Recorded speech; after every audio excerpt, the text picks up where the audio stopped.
Esta es la sangrienta historia detrás de la santa reliquia, el Cristo Negro de la Catedral de Maracaibo. Para contarles esta historia es bueno que nos pongamos en contexto.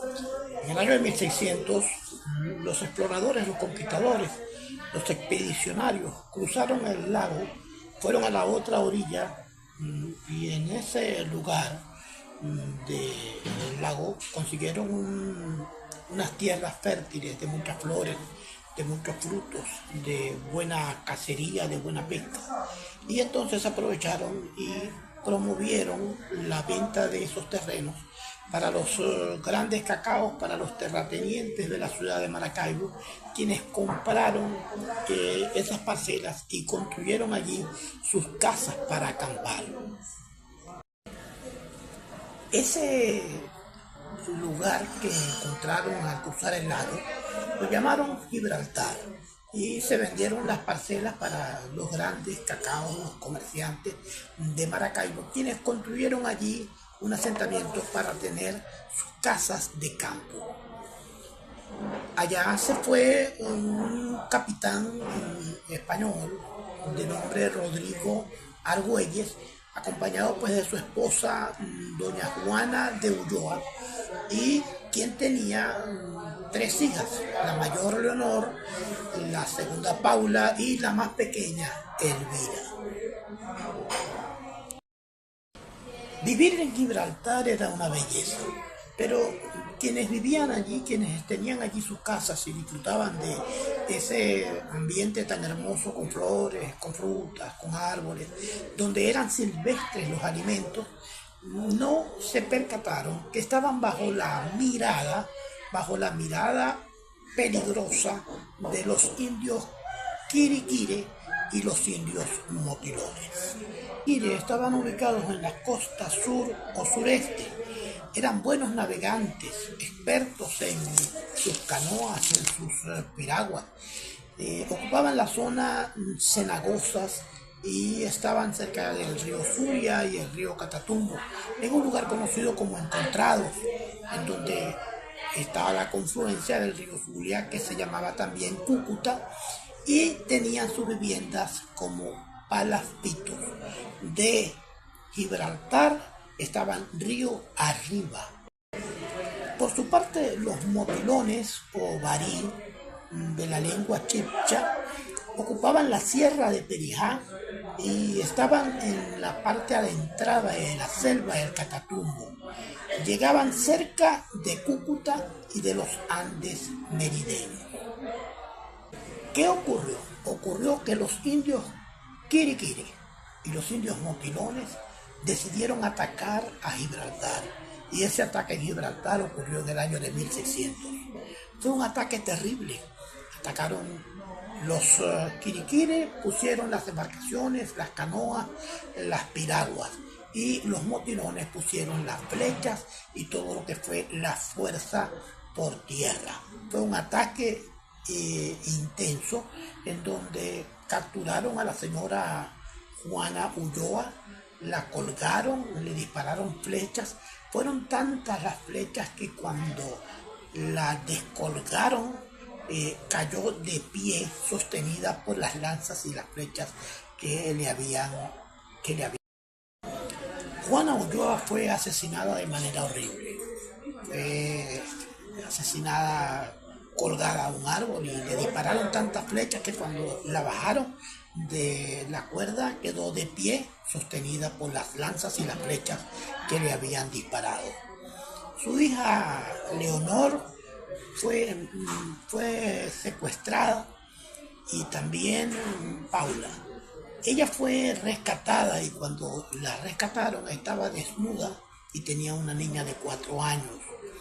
Su marido la recibió de nuevo con la niña que tenía de un cacique que la había secuestrado. Es importante destacar que el señor Rodrigo Argüelles y Juana Ulloa tuvieron un hijo varón, a quien le llamaron Bernabé Rodrigo. Bernabé Rodrigo entró a la fuerza militar de la corona del rey de España, se hizo soldado de España y años después, como 17 años después, se puso de acuerdo con el capitán Benito Arias Montaño y desde Mérida planificaron una actuación de rescate para enfrentar a los indios motilones y quiriquires y rescatar a su hermana. El rescate de Elvira requirió una actuación de soldados y una lucha bastante intensa. Finalmente la encontraron a Elvira con 3 niños y Elvira pidió y suplicó por la vida de quien era su marido, que era un cacique de los indios. Sin embargo, su hermano y el capitán también, Benito Arias Montaño, no perdonaron la vida de ese cacique y lo ultimaron. El hermano de Elvira, Bernabé Rodrigo, la llevó bajo engaño y iban pues en el bote, en la piragua, en la canoa, y aprovechando una rada, una pequeña playa del río, detuvo la embarcación y se bajó con los 3 niños con un pretexto engañoso. Los historiadores cuentan que aquel hombre consideraba que los hijos de su hermana Elvira con ese cacique eran una mancha, porque ellos habían asesinado a su padre. Entonces los asesinó de una manera brutal.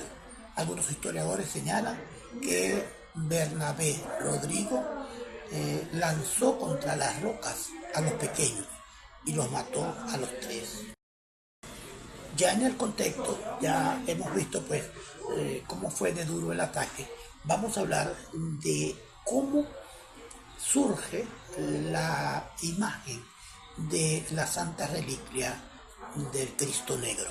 Resulta que en Gibraltar estaba la iglesia San Antonio de Padua, en donde estaba ese Cristo, el Cristo crucificado. Un Cristo que sus medidas son: la figura mide 1 metro con 15 centímetros y la cruz mide 1 metro con 78 centímetros. Allí, en el centro, en el altar de la iglesia de San Antonio de Padua, allí estaba ese Cristo. Los indios atacaron la iglesia y le metieron fuego. Una vez que la iglesia ardió, los indios entraron y se dieron cuenta que la imagen de la Santa Reliquia del Cristo flotaba sobre las llamas. Al ver eso empezaron a dispararle flechas y le dispararon flechas al Cristo tratando de que cayera y fuese quemado totalmente. Ya en el contexto, ya hemos visto pues cómo fue de duro el ataque. Vamos a hablar de cómo surge la imagen de la Santa Reliquia del Cristo Negro. Resulta que en Gibraltar estaba la iglesia San Antonio de Padua, en donde estaba ese Cristo, el Cristo crucificado. Un Cristo que sus medidas son: la figura mide 1 metro con 15 centímetros y la cruz mide 1 metro con 78 centímetros. Allí, en el centro, en el altar de la iglesia de San Antonio de Padua, allí estaba ese Cristo. Los indios atacaron la iglesia y le metieron fuego. Una vez que la iglesia ardió, los indios entraron y se dieron cuenta que la imagen de la Santa Reliquia del Cristo flotaba sobre las llamas. Al ver eso empezaron a dispararle flechas y le dispararon flechas al Cristo tratando de que cayera y fuese quemado totalmente. Cuando los indios entraron y vieron que el Cristo flotaba sobre las llamas, le dispararon con sus flechas y lo lograron alcanzar en la ceja, 2 veces en los brazos, en el costado y en una pierna. Esas son las heridas que presenta el Santo Cristo Negro. Debemos decir que el Santo Cristo Negro no tiene autor conocido. Ahora la fecha de creación del santo se estima en el siglo XVI y no se conoce pues quién pudo haber sido el autor. Cuando ocurre el ataque y el incendio de la iglesia, la imagen es trasladada a Maracaibo y la reciben en la Santa Iglesia Catedral. Es importante destacar que cuando llegó la imagen y estuvo en Catedral, al tiempo recuperaron Gibraltar y los ciudadanos, los vecinos de Gibraltar querían que regresara el Cristo Negro a Gibraltar.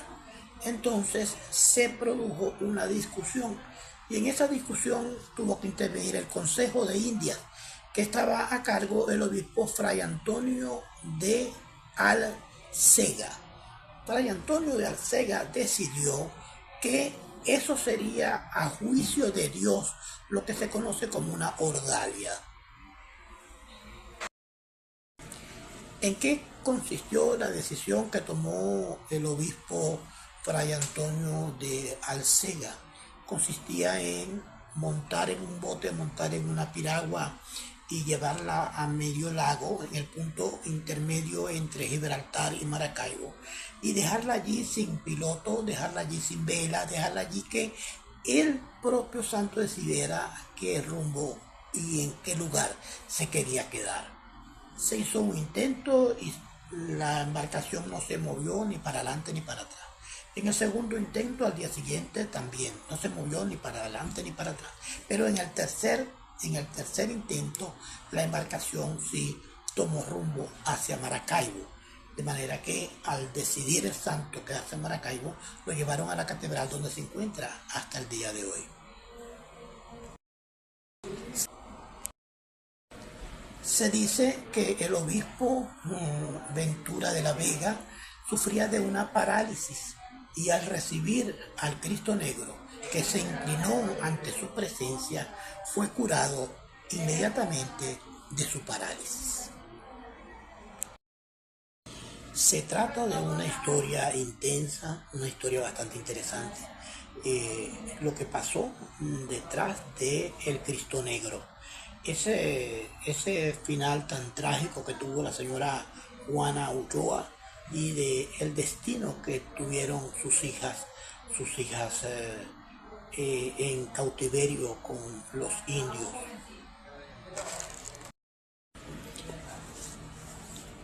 Desde 1600 hasta la fecha, el Santo Cristo Negro se encuentra en la Catedral de Maracaibo y es una de las figuras religiosas más importantes de la ciudad. Allí también hay una figura muy relevante en Catedral, que es la figura de la Virgen del Carmen, de quien les hablaremos en entregas posteriores.